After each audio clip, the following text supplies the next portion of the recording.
Meus amados irmãos, eu esqueci. Peço oração também pela família de um dos nossos companheiros de ontem partiu para a eternidade. O pastor Nelson, pastor do nosso ministério. Há um mês aproximadamente, ele foi transferido para a cidade de Estrela de Alagoas, Sertão, Mata Grande é Alto Sertão e Estrela de Alagoas também é Sertão, começo de Sertão. E ele teve um problema de saúde no sábado, durante o culto, após o culto, e foi levado para o hospital em Palmeira dos Índios e acabou sendo conduzido para a UTI. Mas quando foi ontem, se foi em memória, ontem, ele partiu para o Senhor. Tem uma família militar, um companheiro do ministério. Em menos de 15 dias, nós já perdemos 2 pastores do nosso ministério. 2 foram recolhidos ao descanso. Aí teve um tempo, uns dias atrás aí, Jesus estava levando muitos pastores. Aí teve uma esposa de pastor que disse para ele: meu filho, você se cuide, né? Você se cuide. Aí o pastor me contando para mim, para a Sheila, eu disse: misericórdia. Mas tem que se cuidar mesmo, né? Todos nós, né? Não importa se é pastor ou não, todo mundo tem que se cuidar. Nós vamos orar para Deus poder acalentar a família que perdeu o seu ente querido. Meus irmãos, vamos continuar nossa reflexão. Está aqui em 2 Crônicas 7:14, com a temática pelo que devo orar. E nós vimos que devemos orar para que o Evangelho avance e seja honrado. Vimos que devemos orar pela plenitude do Espírito Santo em nossas vidas. E hoje vamos ver outras coisas pelos quais devemos orar. Lucas 18, abra sua Bíblia em Lucas 18. Lucas 18, texto bem conhecido nosso, já ouvimos irmãos exclamarem sobre esse texto, justamente pela grupa do juiz Inico. Lucas 18 e versículo 7. A fala de Jesus dentro daquela parábola.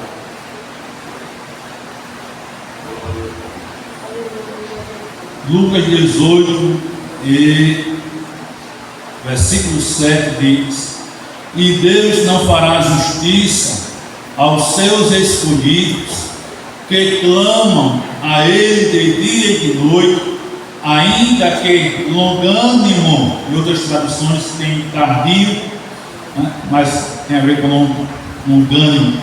Ainda que longânimo para com eles. Não está aqui outro elemento pelo qual devemos orar. Orar para que Deus faça justiça. Uma parábola bem conhecida nossa. Jesus pontuando a responsabilidade e o dever de nós orarmos sempre e nunca desfalecer.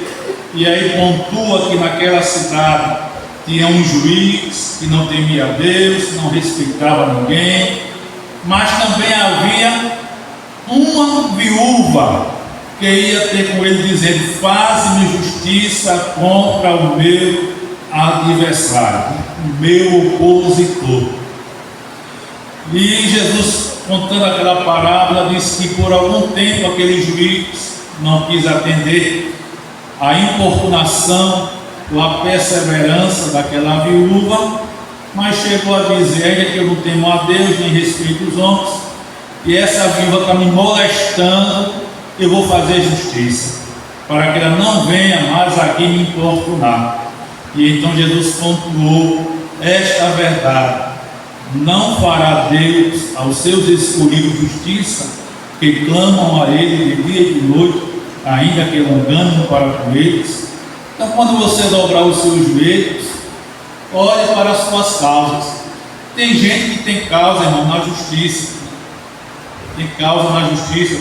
Teve uma irmã semana passada que ela falou comigo: pastor, ore a Deus, porque me ajude em oração, que eu estou com uma causa na justiça, então me ajude em oração para que Deus possa agir.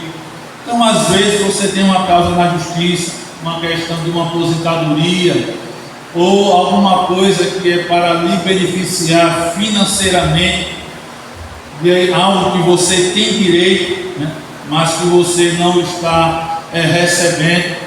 Então você pode dobrar seus joelhos, orar ao Senhor seu Deus e clamar a Ele, apresentar a Ele de dia e de noite, ou seja, incessantemente clamar a Ele, para que Ele possa entrar com justiça na sua vida. A Bíblia diz, irmãos, que o nosso Deus, Ele é o juiz de toda a terra, Ele é um Deus justo. Ele, quando julga retamente. Às vezes a justiça humana ela não é tão certa, né? Ela tem os seus caminhos, mas a justiça de Deus ela é 100% certeira.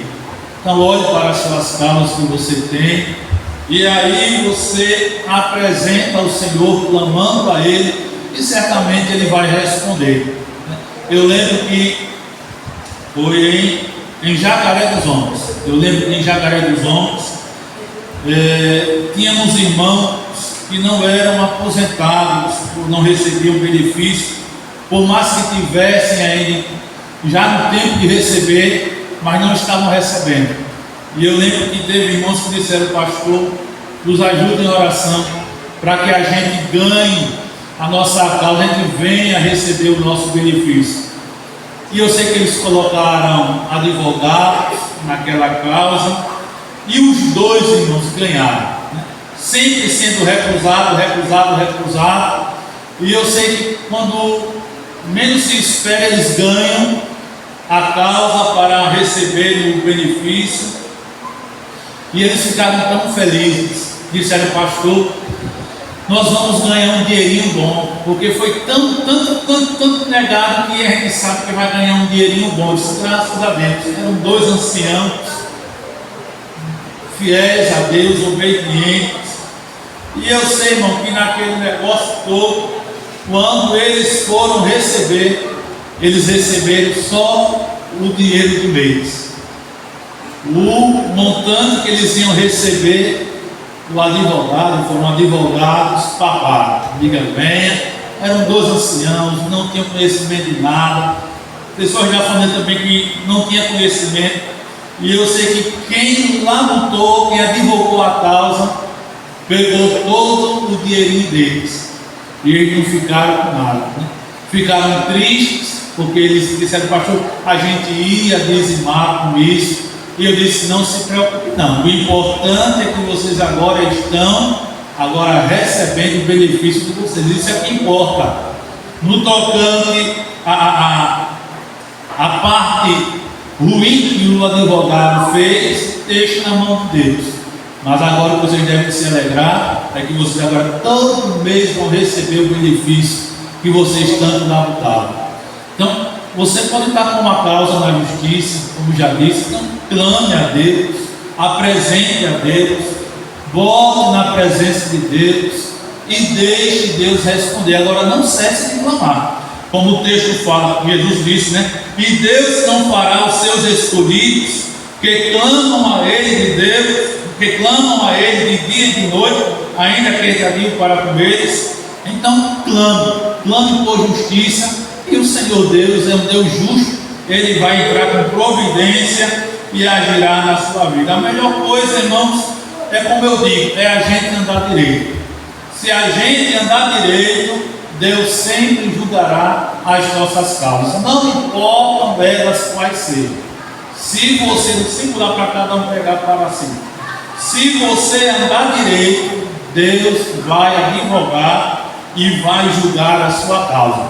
Jesus é o nosso advogado e o Pai é o nosso juiz. Então haverá um advogado certo e haverá um juiz certo que advogará e sentença na sua causa, desde que você faça as coisas corretas. Fazendo, a vitória garantida, não tem para onde. Vamos ver outra coisa pela qual devemos orar. Não coloquei enxertos, irmãos, viu? Não fiz nenhum enchimento nessas causas pelas quais devemos orar, apenas concluí algumas, porque não foi intenção minha de ficar enxertando, né, colocando um cheio, como se diz nelas. Outra coisa pela qual devemos orar, Romanos capítulo 10. Romanos capítulo 10. Vamos ver outra coisa pela qual devemos orar. Romanos 10 e versículo 1. Romanos 10, versículo 1. Isso aqui, irmão, você pode anotar e quando ficar de joelho, eita, tenho que orar por isso aqui, chega. Isso vai ajudar você, certo? É só um caminho. Então, Romanos capítulo 10, versículo 1.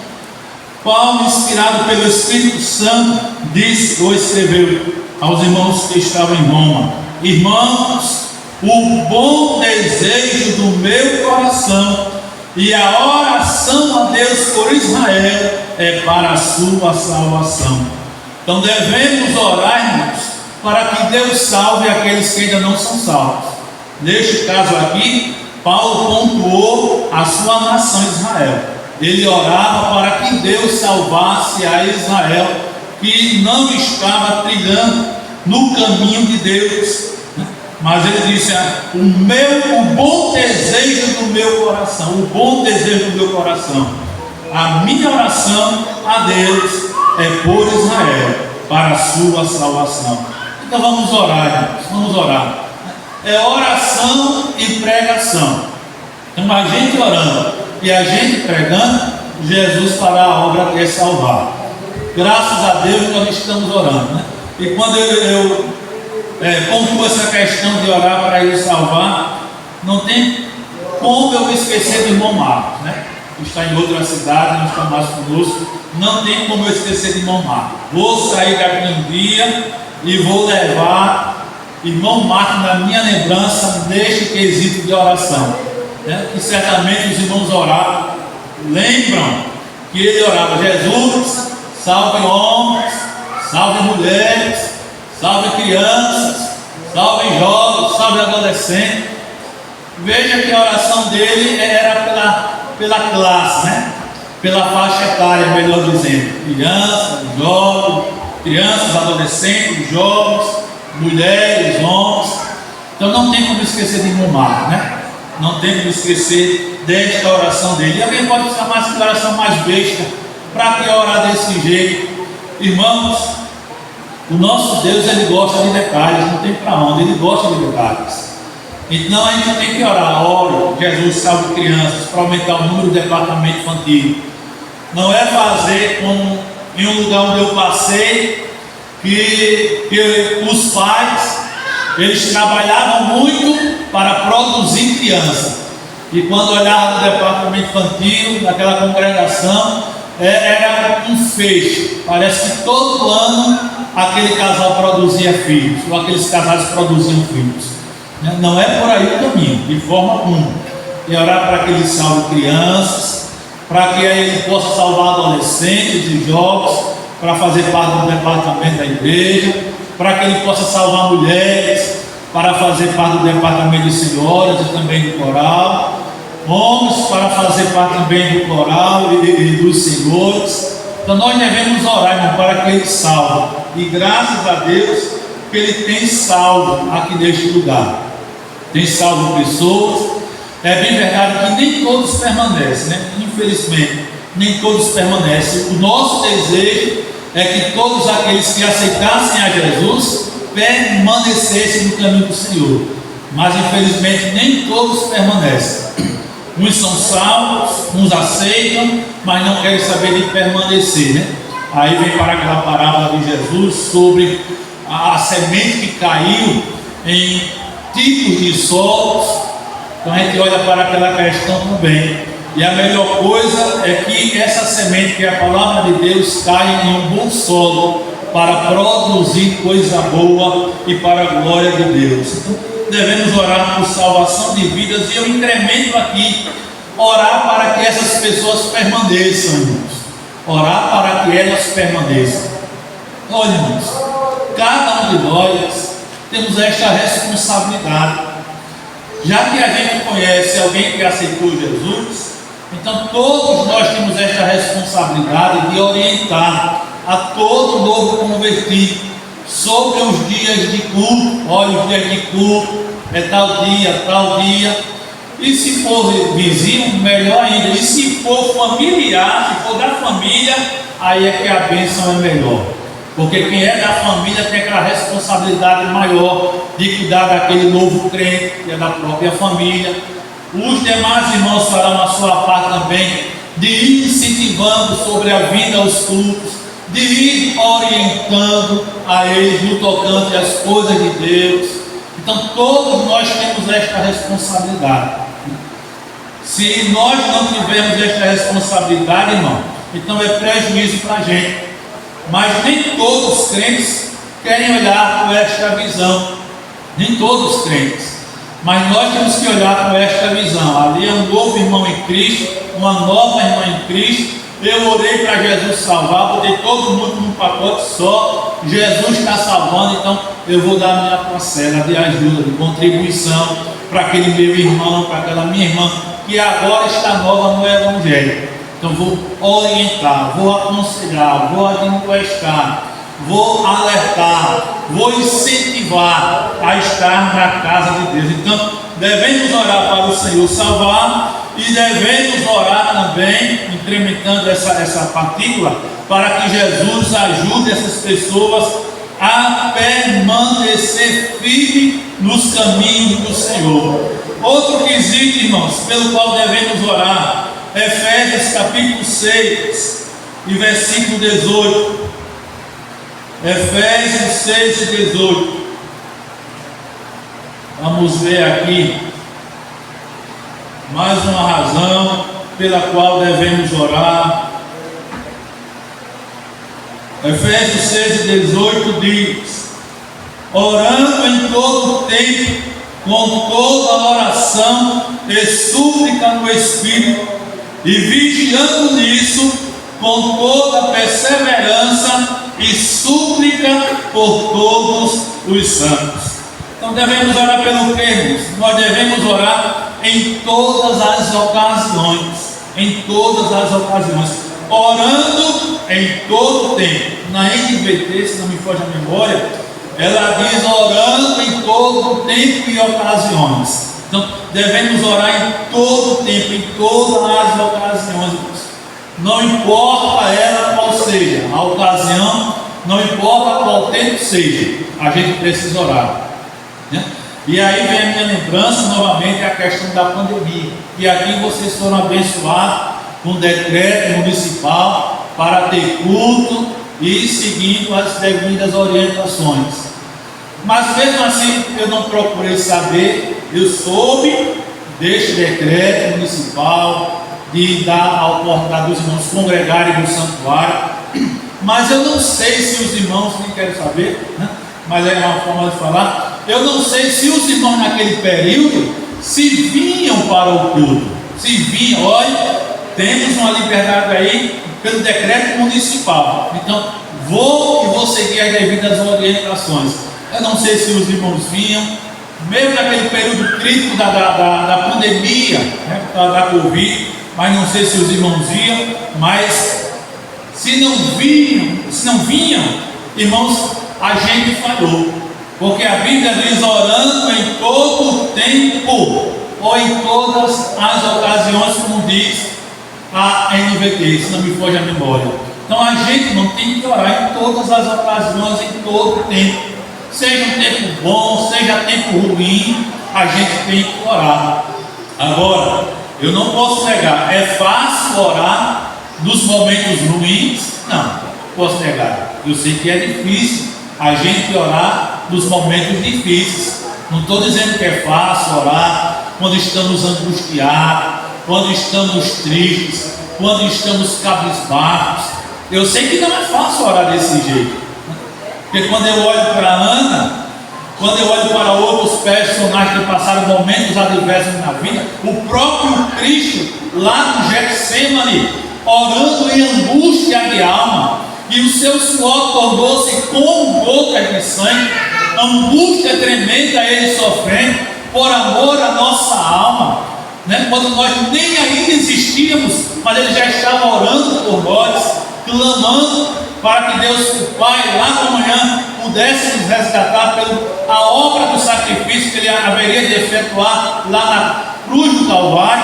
Então, a gente sabe que orar nos momentos difíceis não é fácil, porque quando nós dobramos o joelho, a gente fica tão angustiado que não encontra palavras para falar com Deus, e se falar 10 minutos parece que a gente já fez muita coisa. Mas quando tudo está na boa, quando nós estamos na felicidade, quando nós estamos com o armário cheio, abrimos o armário, eita, é fartura para Dedéu. Quando nós olhamos para a nossa conta bancária e quando olhamos o saldo, eita Jesus, maravilha, que saldo glorioso, é de falar em línguas, cantar bananeira, pintar o 7, botar o 8, tricotar o 9 para fazer aviãozinho. Quando vê a conta gorda, mas quando olha para o saldo da conta e vê zero, aí, meu irmão, aí é triste, é de angustiar a nossa alma. Mas nós temos que fazer o quê? Nós temos que orar ao Senhor em todas as ocasiões, em todos os tempos. A gente precisa, irmãos, a gente precisa reaprender a orar a Deus em todos os tempos, em todas as ocasiões, porque não é fácil de jeito nenhum. A gente, quando olha a Bíblia Sagrada, a gente vê os personagens cuja história estão neste livro sagrado, e a gente vê, irmãos, momentos difíceis que eles passaram, mas que buscaram o Senhor. Elias, Moisés, Isaías, tantos homens, o próprio rei Ezequias, que foi acometido de uma mensagem tremenda. Não foi uma mensagem boa, foi uma mensagem pesada da parte de Deus, a qual o profeta Isaías proferiu para ele: põe em ordem a tua casa, porque certamente morrerás e não viverás. Irmãos, quem queria receber uma mensagem dessa, pelo amor de Deus? Você está em casa, aí de repente vem uma pessoa, um vaso de Deus, meu irmão, tem uma mensagem de Deus para lhe dar. E quando alguém já diz esses negócios para mim, por dentro eu já fico clamando o sangue de Jesus. Meu Deus, tem misericórdia. Jesus, tem misericórdia que é Deus. Mas chega um vaso, como chegou na vida de Ezequias, o rei, ele disse: coloque em ordem a sua casa, porque você vai morrer e não vai viver. Meus amados, será que é fácil receber uma notícia dessa da parte de Deus, uma mensagem dessa, vinda de Deus pelo profeta, através do profeta, para ser entregue a Ezequias? Não é fácil. E Ezequias estava doente. Era uma chaga mortal. Alguém hoje diz que os estudiosos dizem que era uma úlcera, na pele, uma doença, câncer de pele. Pronto, um câncer de pele. Diz os estudiosos que o que Ezequias teve foi um câncer de pele. E agora não tinha cura para ele, não tinha cura. Mas Deus disse: você vai morrer, não vai viver. Mas quando Ezequias ouve aquela mensagem, a Bíblia diz que ele virou o rosto para a parede e ele foi conversar com Deus.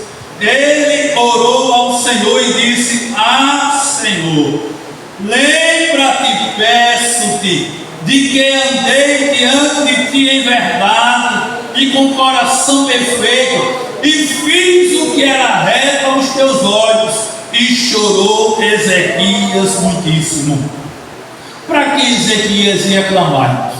Para que Ezequias ia orar? A não ser o Deus que pode modificar todas as coisas, a não ser ao dono da vida.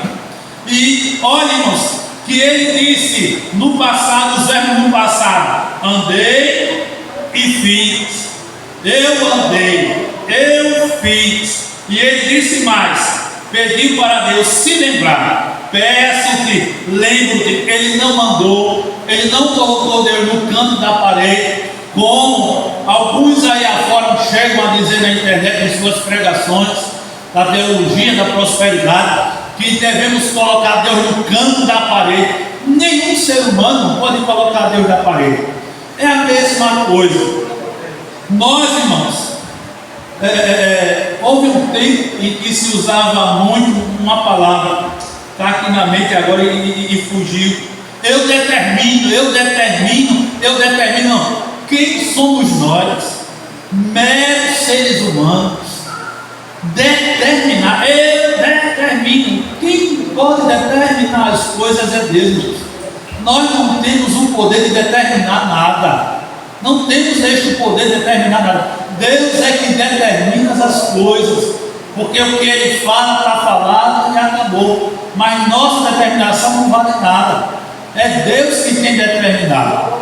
E Ezequias sabia disso. Por isso que ele disse: lembra-te. Por isso que ele falou: peço-te. E ele mostra o que ele fez no passado: andei diante de ti em verdade e com coração perfeito. Fiz, no passado, fiz o que era reto aos teus olhos. Então veja que ele conversou com Deus, pedindo para Deus lembrar as ações dele no passado, o que ele fez, como ele andou, certo? Então ele falou com Deus isso, e falou na sinceridade do coração dele. E a Bíblia diz que ele chorou muitíssimo, e isso mexeu com o coração de Deus, as emoções de Deus vieram à tona. E Deus agora vai e diz para Isaías: vai e diga a Ezequias: assim diz o Senhor, o Deus de Davi teu pai: ouvi a tua oração e vi as tuas lágrimas, eis que acrescentarei aos teus dias 15 anos. 15 anos. Então veja, irmãos, Deus deu mais 15 anos de vida a Ezequias. 15 anos de vida para ele poder aproveitar da melhor maneira possível, servindo ao Senhor de uma maneira fiel. Já pensou? Se Deus dissesse para mim, eu estou com 52 anos, vai mandar para 50. Aí Deus dissesse: Silvio, olha, eu quero acrescentar o seu tempo de vida mais 20 anos. Eu vou acrescentar ao teu tempo de vida 20 anos ou 30 anos. Mas como eu poderia aproveitar esse tempo de vida a mais que Deus declarou que estava me dando?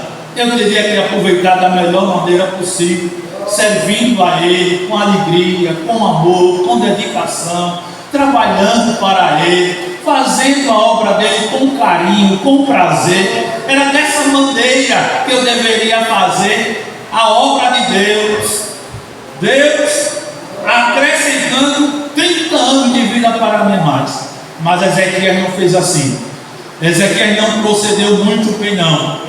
Ele deveria ter aproveitado. Mas a palavra de Deus, ela é firme, ela é poderosa. Eu vou acrescentar os teus dias mais 15 anos. E a mensagem chegou a Ezequias. E quando Ezequias ouviu isto aí da parte do Senhor, Isaías 38 e versículo 9 diz que ele ofertou um cântico ao Senhor Deus quando Deus o sarou da sua enfermidade. Mas mesmo assim, irmãos, Isaías disse no versículo 21 do capítulo 38: e disseram a Isaías: tomem uma pasta de figos, coloquem como emplasto sobre a chaga e sarará. Então veja que Deus disse que ia sarar. Mesmo assim, Deus usou o que, irmãos? A medicina natural. Deus usou a medicina natural. Então veja, irmãos, que naquela época, mesmo tendo médicos, né, que tinham um certo conhecimento, mas não tinham o tanto do conhecimento como tem hoje, e a cada dia cumpre-se ao que Deus disse pela boca de Daniel: a ciência se multiplicará. Enquanto Cristo não vier, a ciência vai se multiplicar. Mas naquela época os médicos não tinham conhecimento de um remédio que pudesse curar aquela chaga que estava no corpo do rei Ezequias. Mas a orientação foi: pegue uma pasta de figos, coloque sobre a chaga e vai sarar. Então está aí, irmãos, uma receita natural. Então a gente pode procurar os médicos, podemos, eles podem passar remédios para tomar, pode, e a gente também toma, mas tem a medicina natural.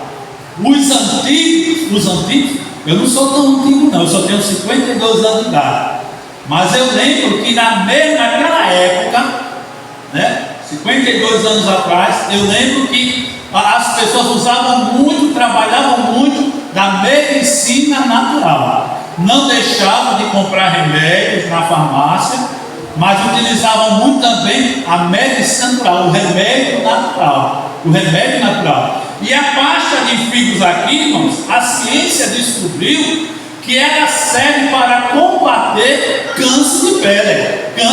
Então, quando a ciência daquela época não sabia de nada, mas Deus, que sabe de tudo, Ele orientou: bota uma pasta de figo aí, ó, nessa chaga, e vai ser sarado. Então veja que o nosso Deus, irmãos, Ele é especialista em qualquer doença e em qualquer enfermidade. O nosso Deus, Ele é o mesmo, não mudou de forma alguma. Então está aqui Ezequias, que orou a Deus num momento difícil da sua vida.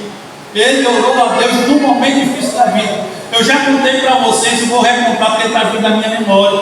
Quando eu fui morar em Maceió, não sei se foi a terceira ou foi a quarta vez, a última vez, mas quando eu fui morar lá, eu deitei no sofá da casa da minha irmã, e lá deitado eu conversei com Deus. E eu disse: Deus, eu oro, eu prego, eu ensino, tem louvores que falam que Tu és o Deus da providência, que Tu provê todas as coisas. Senhor, eu estou precisando de trabalhar, eu quero trabalhar. Eu vim do interior para Maceió e eu quero trabalhar, Senhor. Eu sei que não é fácil arrumar um trabalho aqui em Maceió, eu sei que não é fácil, é muita gente para pouca oferta de emprego, mas eu quero trabalhar, eu preciso trabalhar. E eu sei que eu fui amargo nas minhas palavras com Deus, eu fui amargo nas minhas palavras, e eu cheguei a dizer: se Tu não abris uma porta de trabalho para mim, eu não vou pregar, eu não vou ensinar, eu não vou dizer para ninguém mais que Tu és Deus de providência, que Tu abre porta, não vou fazer mais isso não. Repito, fui muito amado na minha fala com Deus, mas não estava afrontando a Deus, eu estava conversando com Deus na amargura da minha alma. E Deus conhecia a minha oração naquele momento, que eu não estava afrontando Ele de jeito nenhum, mas eu estava angustiado, e por que não dizer como dizem, desesperado, né? Desesperado. Mas, irmãos, quando menos espera, com poucos dias, Deus, que é bom e misericordioso, Ele pegou e abriu uma porta de trabalho para mim. O irmão Chamariz, de saudosa memória, ele abriu umas lojas lá em Maceió, loja Chamariz, de R$ 1,99. E eu sei que ele saiu contratando. Eu quero contratar pessoas crentes, eu quero os crentes trabalhando aqui. Ele era novo convertido, e eu quero trabalhar com crente. E teve um irmão da igreja que partiu também para a eternidade, o Edson. E eu sei que é só assim: prepara um currículo aí que eu vou deixar lá, que o patrão está perdendo só crente, contratando só crente. Eu disse: hoje na hora. Preparei, enviei, e eu fui chamado rapidinho, e graças a Deus comecei a trabalhar. Então veja, irmãos, em todas as ocasiões nós devemos orar. Não é somente quando nós estamos nos momentos esplendorosos, né? Fartura, tudo do bom e do melhor, mas também nos momentos críticos, nos momentos adversos da vida, quando estivermos tristes, quando estivermos angustiados, quando estivermos cabisbaixo, como se perdêssemos uma fagulha no chão, quando as portas estão fechadas e a gente não vê uma frecha de uma porta abrindo e trazendo uma claridade para nós, devemos orar ao Senhor quando todas as portas estiverem fechadas. E tem um hino, né? Quando todas as portas, tem um hino, mas tem um hino nesse livro, irmão. Quando todas as portas estiverem fechadas, nós devemos orar quando todas as portas estiverem fechadas. É fácil? Eu digo que não é fácil. Eu sei que não é fácil orar quando todas as portas estão fechadas.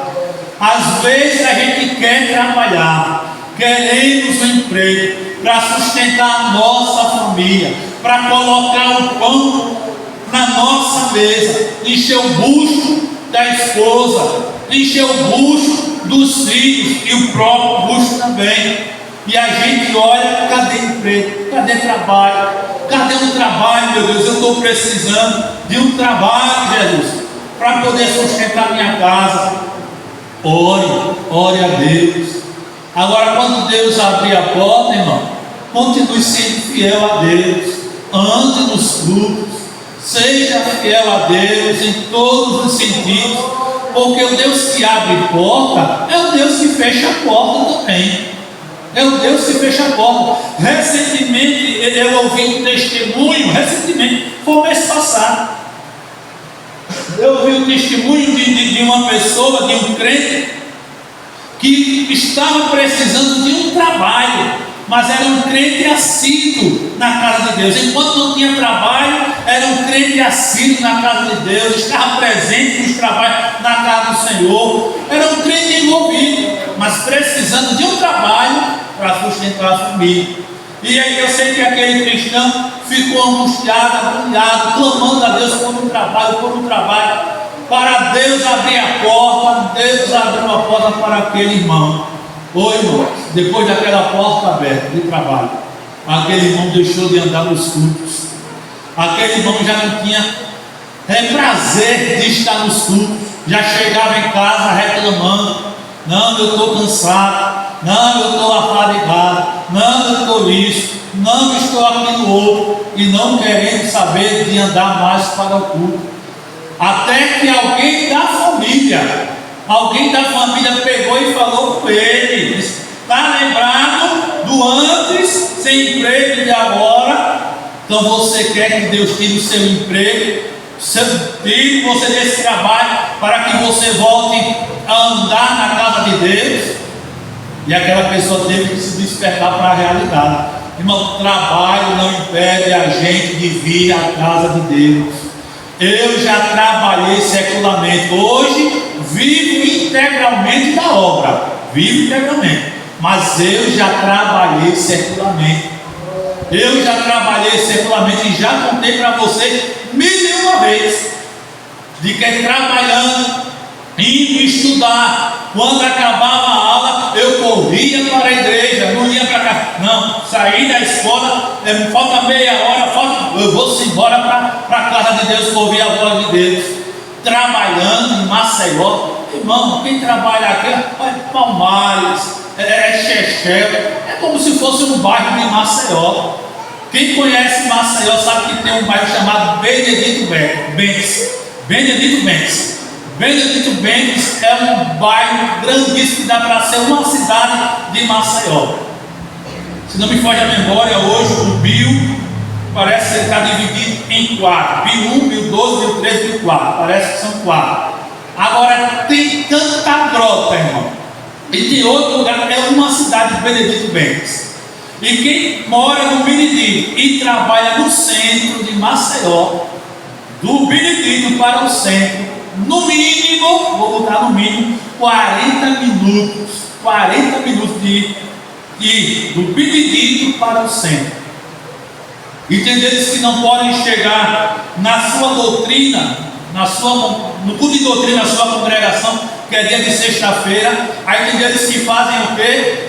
Como é terça-feira no Farol, aí eles saem do trabalho e vão vão direto para a sede, como eu também fazia quando estudava e trabalhava. Larguei cedo, eu vou para a sede. Então tem aqueles que vão do trabalho direto para a sede, ouvir a palavra de Deus. E tem aqueles que quando vai sair do trabalho lá de baixo, já levam uma roupa na bolsa para tomar banho na empresa, lá no banheiro da empresa, trocar, pegar o ônibus e ir direto para a congregação adorar ao bendito nome de Deus.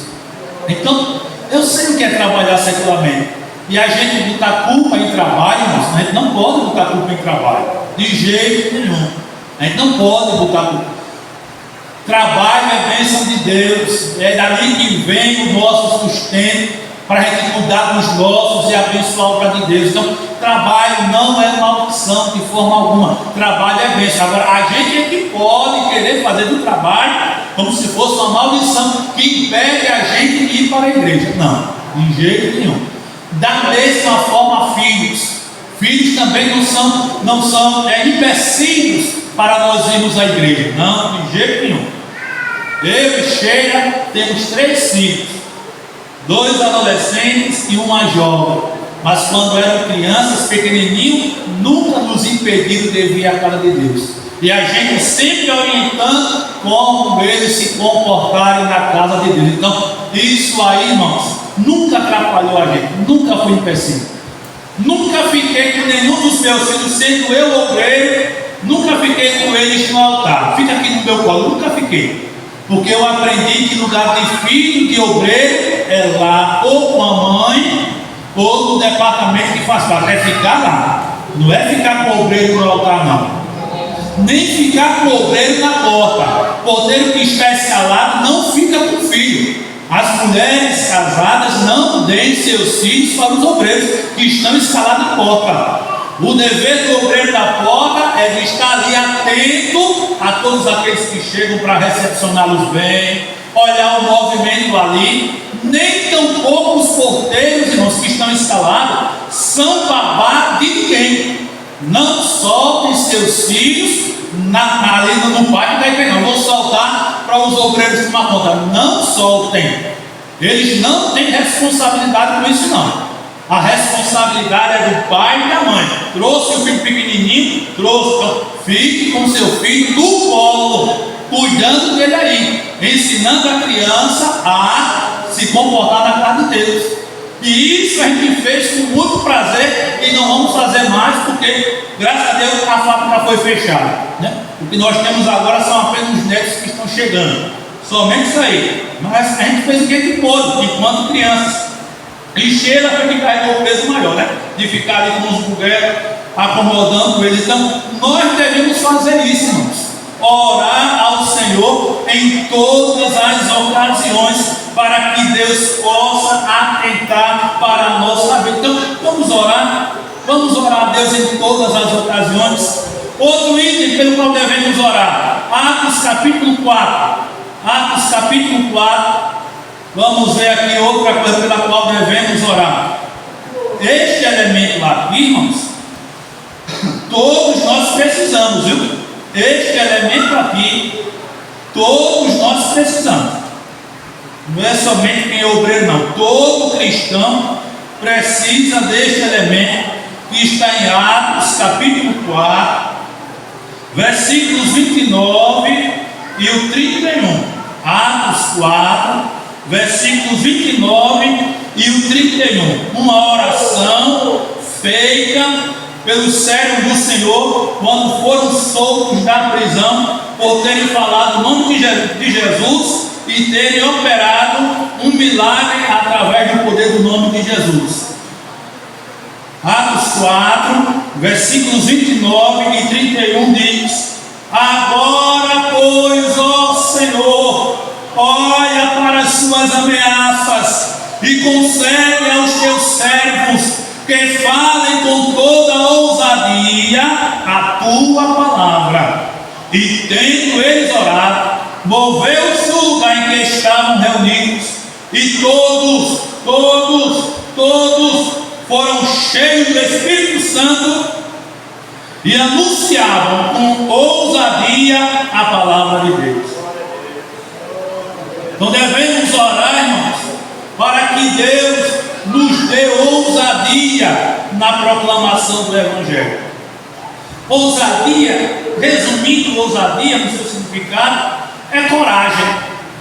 Ousadia é coragem para pregar a palavra. Ousadia não é você esculhambar ninguém. Você está aqui, recebeu a oportunidade, aí você diz, pronto, agora eu vou arrochar aqui. Meu Deus me deu ousadia, entre aspas, aí começa a esculhambar o povo. Como um irmão, em um lugar onde eu passei, ele não era do nosso meio, mas tinha saído do nosso meio.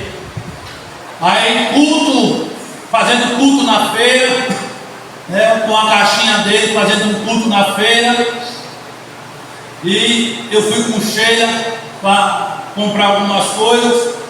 E eu sei que quando ele passou por lá, estava lá o microfone e esculhambando os pastores. Ele treina. E até então parece que já era pastor desse novo ministério lá. E ele esculhambando pastores e ele esculhambando os pais.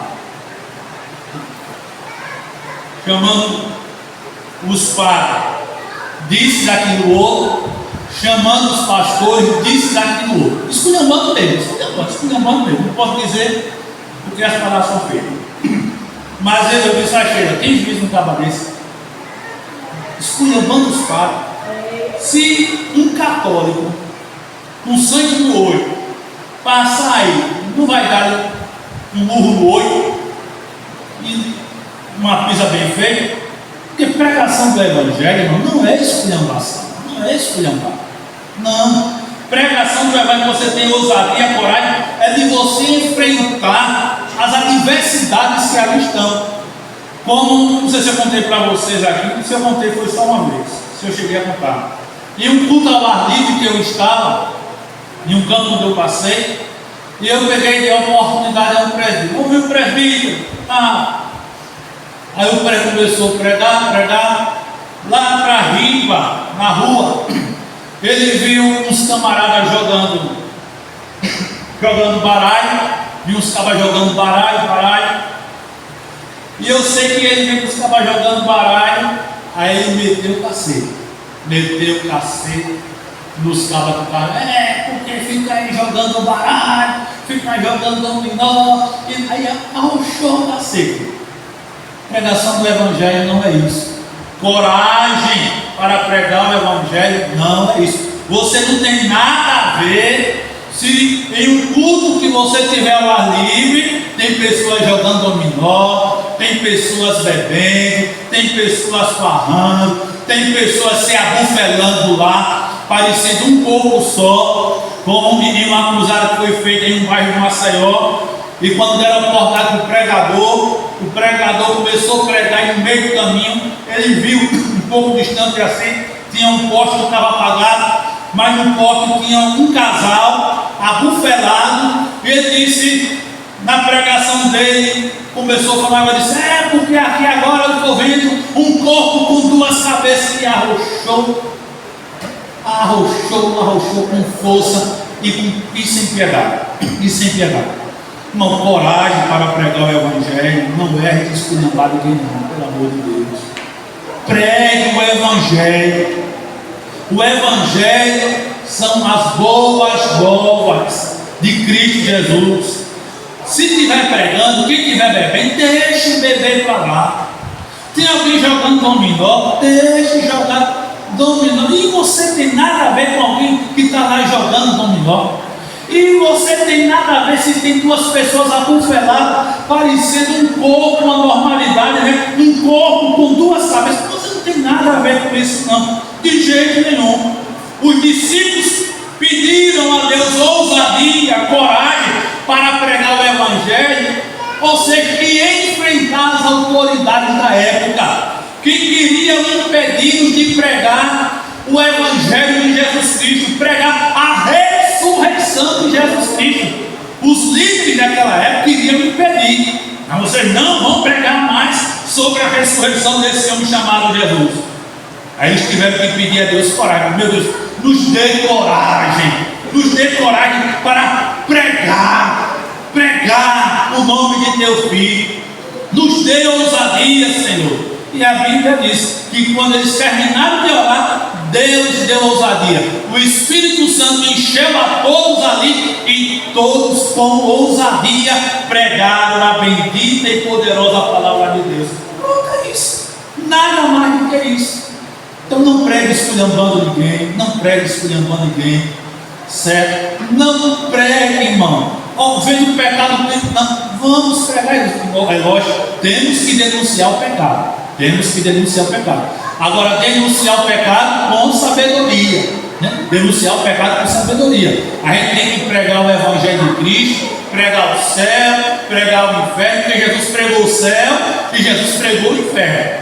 Jesus nunca mostrou só céu, céu, céu, céu, céu, céu, céu, céu, céu, céu. Não. Ele só não pregava o céu, ele também pregava o inferno, o lugar de tormento. O bicho não morre, fica sofrendo lá. Falou falou da questão do rico e do Lázaro, né? Do rico e Lázaro, que não foi uma parada, foi um fato verídico aquilo ali. Que estava lá, o rico foi lá para o Hades. O Lázaro foi para o seio de Abraão, e lá Lázaro estava no bem bom na minha forma de falar, estava no descanso, mas o rico estava sofrendo. Mas ele só, eu peço que mande lá alguém avisar meus irmãos para não vir para esse tormento, não. Então Jesus pregava o céu e Jesus pregava o inferno. Nós não podemos hoje usar termos como o quê? Como naquela época, raça de víboras. Isso é para aquela época. Se você chamar alguém hoje de raça de víboras, faz medo você amanhecer com a boca cheia de formiga, porque botar muita bala na sua boca. Então hoje ele não usa esse termo. Jesus usou naquela época, porque aquela época era propícia. Como o tempo antigo, eu acho que foi na década de 40, por aí afora, eu já contei para vocês que uma irmã se distanciou do Evangelho, uma jovem se distanciou.